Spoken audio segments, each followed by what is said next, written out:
7월 21일입니다. 그리스도를 위하여 모욕을 받는 모세라는 제목으로 히브리서 11장 23절에서 31절까지 말씀입니다.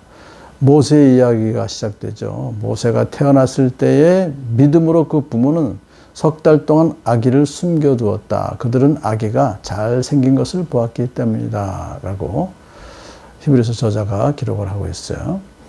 그 당시의 역사적인 상황은 애굽 왕 바로가 이스라엘 백성들의 숫자가 급격히 증가하는 것에 위협을 느낍니다.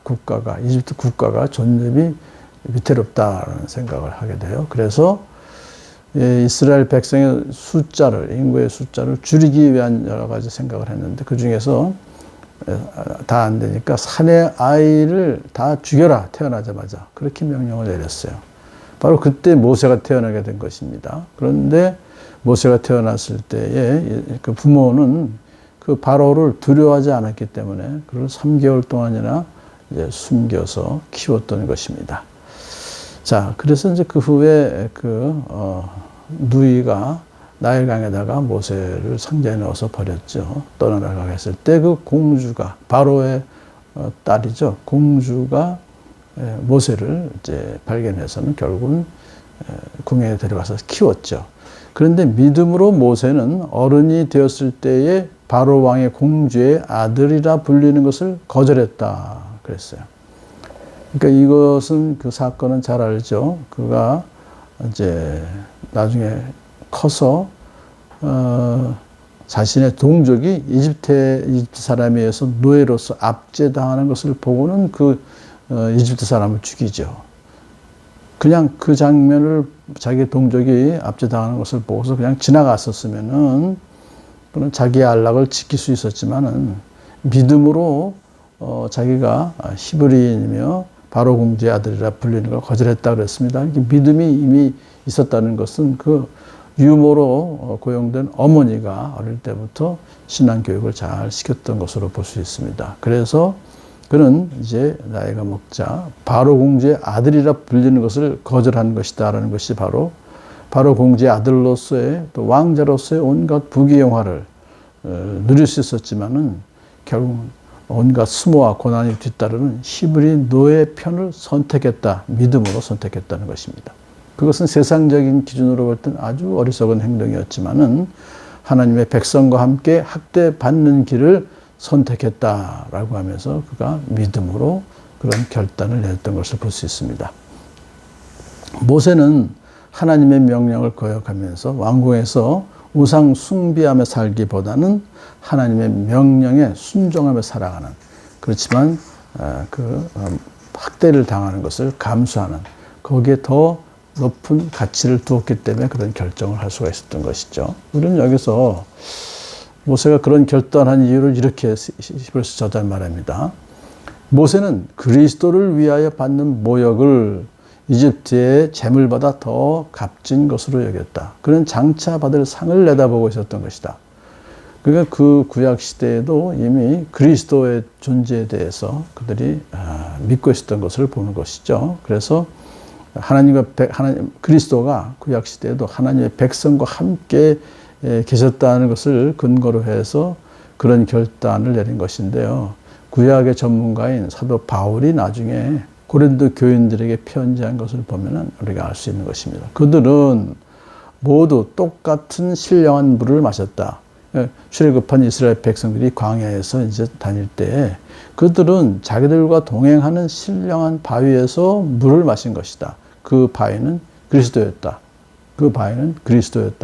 그러니까 광야 40년 동안 예수 그리스도께서 그들과 함께 동행하면서 그들에게 물을 마시게 해주셨다. 그런 것을 이렇게 고백했어요.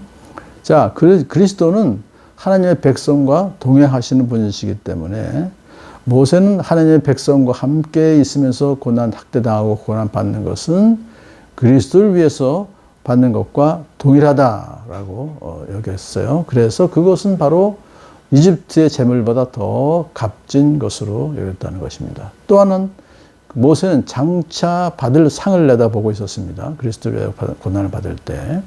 그 상이라고 하는 것은 하늘나라가 상이 되는 것이죠.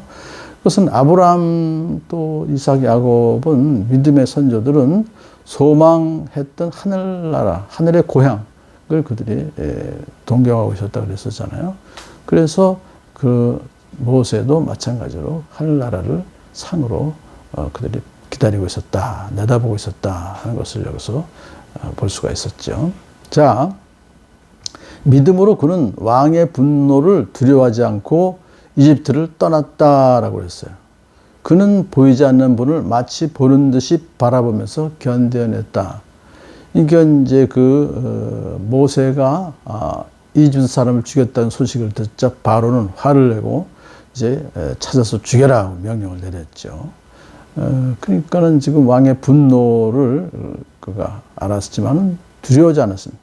모세는 그냥 바로를 피해서 미디안 땅으로 도망쳤죠. 그래서 거기서 오랜 기간 동안 40년 동안 광야 생활을 했었는데 그 40년을 잘 인내하면서 보이지 않는 하나님과 동행하면서 하나님의 구원의 계획을 믿음으로 기다렸던 것입니다. 자, 그러던 모세가 하나님의 명령에 순종하여 이제 이집트를 가죠. 하나님께서 가서 이스라엘 백성들을 구해라 그랬을 때 백성들을 구원해서 데리고 나오는 그런 사역을 감당했을 때에 이제 그 10번째 재앙, 믿음으로 모세는 유월절과 피 뿌리는 의식을 행하여서 모든 맏아들과 맏배를 멸하는 이가 그들을 건드리지 않게 하였다. 그러니까 이제 바로에게 선포했죠. 모세가 다 모든 이집트 전역의 맏아들과 맏배, 첫째 그 가축들은 다 죽이실 것이다, 하나님께서. 그런 이제 재앙을 내리기 전에 이제 모세는 이스라엘 백성들에게는 어린 양을 잡아서 그 피를 문설주와 좌우 인방에 바르면은 죽음의 천사가 그 피를 바른 집은 넘어갈 것이라는 하나님 명령을, 말씀을 믿음으로 수행했기 때문에 그렇게 명령했어요. 그 결과 그날의 밤에 이집트 사람들의 모든 맏아들과 맏배는 다 죽었지만은 이스라엘 백성들의 장자 맏배는 구원을 받을 수가 있었죠. 자, 믿음으로 이스라엘 백성은 홍해를 건넜지만 이집트 사람들은 그렇게 해보다가 빠져 죽었다고 기록을 하고 있습니다. 그러니까 홍해를 건넌 사건은 하나님의 기적이죠. 하나님 주권으로 이렇게 이루어진 것인데 그것은 변치 않는 하나님의 사랑의 언약을 보여준 것이다. 그렇게 기록을 하고 있습니다. 홍해를 건넌 모세와 이스라엘 백성은 40년 동안 광야 생활을 했죠. 그 후에 여호수아가 이제 지도자가 되어서 여리고성을 공격하게 되었는데 믿음으로 이레 동안 여리고성을 돌았더니 그 견고한 성벽이 무너졌다. 40년 동안 사실은 이스라엘 백성들은 전쟁을 할 수 있는 어떤 그런 제대로 된 군대로서의 그것을 갖추지 못했지만 여리고성은 완전 난공불락의 성입니다. 그렇지만은 하나님께서 하신 말씀 일주일 동안 이렇게 하라. 말씀에 그대로 순종해서 매일 하루에 한 번씩 돌고 마지막 7번째 되는 날에는 7번 돌고 나서 큰 소리로 외칠 때 그 성이 무너져 내려서 그래서 함락됐죠.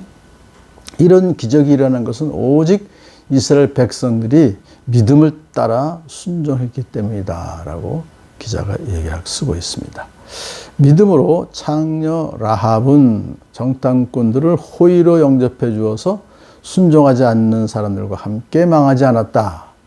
그건 결국은 라합이 정탐꾼들을 숨겨주어서 그들을 이제 다시 제대로 돌아가게 해줬잖아요. 근데 그것은 자기 목숨을 건 용감한 행동입니다.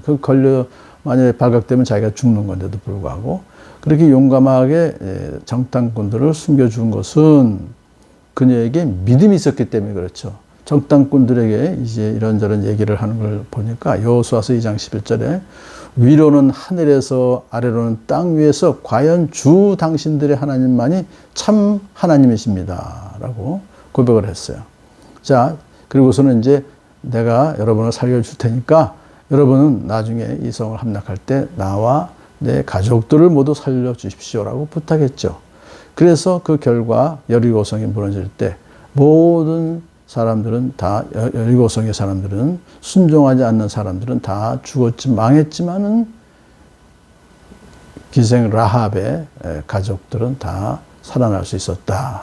그 이후에 라합은 이스라엘 왕가와 예수 그리스도의 조상이 되어서 성경의 기록이, 족보의 기록이 되어 있었습니다. 그것은 오직 그녀의 믿음 때문이었다. 이방인이지만. 우리도 사실은 더 이것을 보면서 모든 모세나 또는 라합이나 이런 사람들을 보면서 알 수 있는 것은 우리는 좀 더 우직한 믿음으로 살아갈 때에 하나님께서 여러분을 지켜주시고 하나님의 그 뜻을 우리들을 통해서 이루게 해 주실 줄을 믿습니다.